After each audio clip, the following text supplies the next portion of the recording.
சக்கரை பொங்கலுக்கு ரசம் ஊத்தி சாப்பிட்டிருக்கியான்னு கேட்டாங்க. இது என்னடா சக்கரை பொங்கல்ல ரசத்தை ஊற்றி சாப்பிட்றாங்களாம். இந்த பொங்கலுக்கு நம்ம பண்ணுறது ரச சக்கரை பொங்கல் தான். யாரா நீ இவ்வளவு டேலண்டடாகிற? பத்தகடா அடுத்த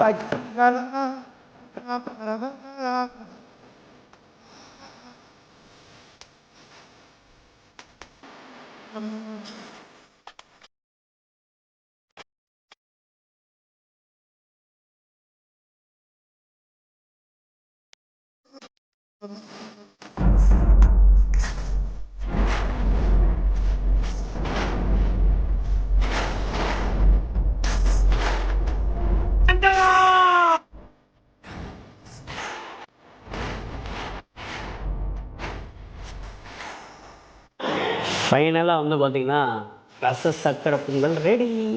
அப்பா சோச்சு பார்க்குற பாக்கியசாலி எவன்னு தெரில. ஐ திங்க் ஸோ குறுன்னு பார்க்குற கேமராமேன் தான் நினைக்கிறேன். இப்போ ஃபைனலாக வந்து பார்த்தீங்கன்னா நானே சாப்பிட்றேன் ரச சக்கரை பொங்கலை. தேவார்கள் வா. சக்கரை பொங்கலோட இனிப்பு ரசத்துல இறங்கி, ரசத்தோட காரம் சக்கரை பொங்கல்ல இறங்கி, அடாடாடாடா உண்மையிலேயே செம்மையாக இருக்குங்க.